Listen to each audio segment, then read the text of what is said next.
Indonesia Emas atau membicarakan IKN Bapak Ibu, saya ingin mengajak kita untuk belajar firman Tuhan dalam kitab Efesus pasal 5 ayat 15 sampai ayat 17. Ya, mari kita sama-sama buka Alkitab kita. Efesus pasal 5 ayat 15 sampai ayat 17. Saya pilih 3 ayat dari kitab Efesus pasal 5 ini untuk kita renungkan, pelajari bersama-sama. Mari jemaat Tuhan kita bacakan firman Tuhan ini secara bersama-sama. Efesus pasal 5 ayat 15 sampai ayat yang ke-17. Kalau jemaat Tuhan sudah menemukan, silakan katakan amin. Judul dari firman Tuhan ini, hidup sebagai anak-anak terang. Ayat 15 sampai ayat 17 kita bacakan bersama-sama. 1, 2, 3. Karena itu perhatikanlah dengan seksama bagaimana kamu hidup. Janganlah seperti orang bebal, tetapi seperti orang arif. Dan pergunakanlah waktu yang ada, karena hari-hari ini adalah jahat. Sebab itu janganlah kamu bodoh, tetapi usahakanlah supaya kamu mengerti kehendak Tuhan. Terima kasih Bapak Ibu Saudara untuk kerjasamanya.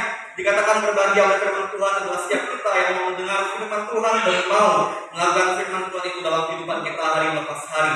Dari firman Tuhan ini saya tema untuk kita renungkan, yaitu menuruti nasihat firman Tuhan. Itu temanya.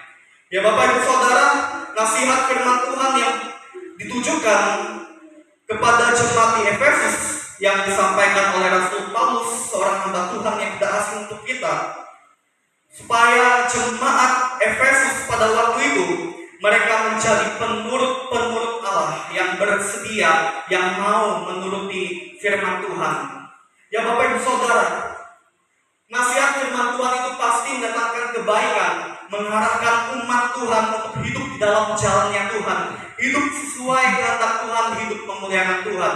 Dan tidak hanya untuk jemaat di Efesus saja pada zaman itu, tetapi ini juga untuk kita umat Tuhan yang ada di zaman sekarang ini.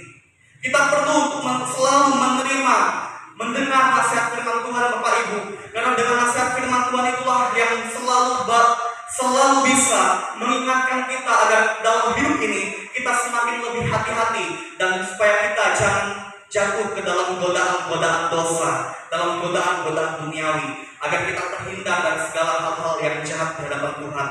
Bapak Ibu Saudara, bagaimanakah nasihat firman Tuhan yang perlu kita turuti untuk kita taati dan lakukan dalam hidup kita, yang bisa kita temukan menjadi pembelajaran iman kita, menjadi pembelajaran rohani kita lewat firman Tuhan pada kesempatan ini. Silakan Dwi tampilkan poin yang pertama saya bagikan, yaitu tidak menjadi orang yang bebal, tetapi menjadi orang arif. Itu saya simpulkan dari ayat 15 Bapak Ibu Saudara. Orang bebal pasti berbeda dengan orang arif. Orang bebal adalah orang yang tidak mau menerima nasihat, tidak mau menerima saran. Dan orang bebal adalah orang yang lebih memilih melakukan hal-hal sesuka hatinya tanpa memikirkan apa dampaknya, sekalipun itu adalah suatu kesenangan buat dia, padahal mendatangkan kerugian atau ketidakbaikan bagi hidupnya. Ya, intinya orang bebal selalu salah dalam bertindak Bapak Ibu Saudara. Oleh karena itu nasihat firman Tuhan kepada kita dari firman Tuhan ini menjadi poin yang pertama, supaya kita tidak menjadi orang yang bebal, tetapi kita perlu menjadi orang yang arif. Orang yang arif itu dimaksudkan oleh firman Tuhan adalah orang yang mau mendengar firman Tuhan dan mau melakukan firman Tuhan, sehingga dia menjadi orang yang bijaksana. Bapak Ibu Saudara, kalau orang arif ini menjadi orang yang bijaksana karena dia taat mendengar dan mau melakukan firman Tuhan, maka orang yang arif ini tidak akan mungkin salah dalam bertindak, dan tidak akan mungkin dia melakukan hal-hal jahat atau hal-hal yang salah. Dia masih berpikir, bertindak dengan benar sesuai dengan kehendak Tuhan, sehingga dia diberkati oleh Tuhan. Dan inilah kerinduan Tuhan, menjadi harapan Tuhan kepada Bapak Ibu Saudara dan saya. Janganlah kita bebal Bapak Ibu Saudara, tetapi kita perlu untuk mau menerima nasihat firman Tuhan agar kita menjadi orang yang arif, menjadi orang yang bijaksana. Itu menjadi poin yang pertama buat kita. Tidak sampai di poin yang pertama. Poin yang kedua, menggunakan waktu yang ada untuk melakukan kebenaran firman Tuhan. Itu saya simpulkan dari ayat yang ke-16. Ini menjadi petunjuk firman Tuhan bagi kita untuk kita turuti turuti dan kita lakukan Bapak Ibu Saudara.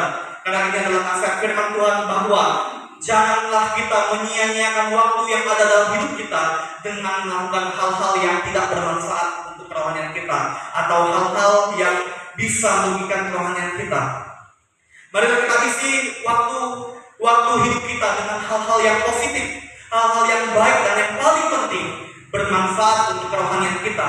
Dengan apa Bapak Ibu Saudara?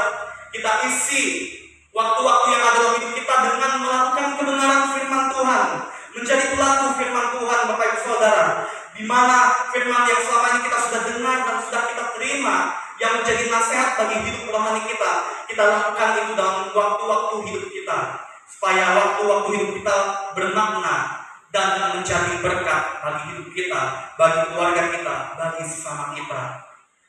Dengan melakukan kebenaran firman Tuhan, melakukan kebenaran firman Tuhan tidaklah sia-sia Bapak Ibu Saudara. Dan dengan melakukan firman Tuhan itulah kita mengisi waktu hidup kita yang ada di dunia ini. Karena dalam ayat 16b mengatakan bahwa hari-hari ini adalah jahat. Karena hari-hari ini adalah jahat, jangan sampai kita terbawa arus dengan pengaruh-pengaruh jahat dari godaan-godaan dunia yang mengenakan, yang nyaman tetapi mendatangkan kebinasaan. Karena hal-hal itu jahat di hadapan Tuhan, membuat orang-orang binasa karena dosa.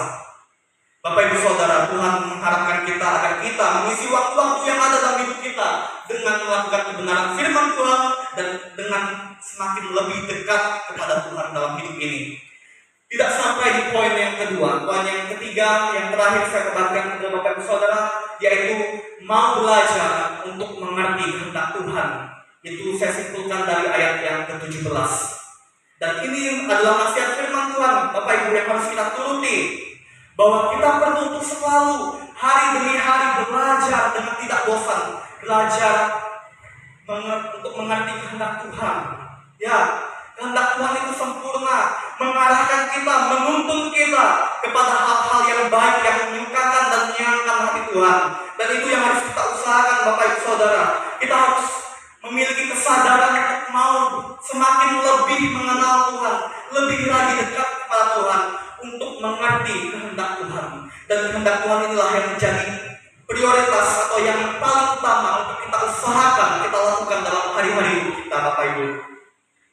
Ya, kita harus mau belajar untuk mengerti kehendak Tuhan. Walaupun tidak mudah, tetapi kalau kita melibatkan Tuhan, Tuhan pasti mampukan kita. Kalau kita andalkan Tuhan, Tuhan pasti mampukan kita untuk mengerti kehendak Tuhan. Karena kehendak Tuhan adalah firman Tuhan yang sempurna, yang menjadi penerang bagi langkah-langkah hidup kita dan lepas hari Bapak Ibu Saudara.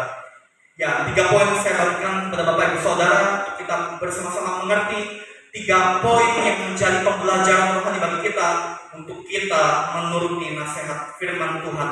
Bersyukur untuk firman Tuhan ini, kita berdoa. Tuhan Yesus, terima kasih untuk firman-Mu yang boleh sama-sama kami pelajari.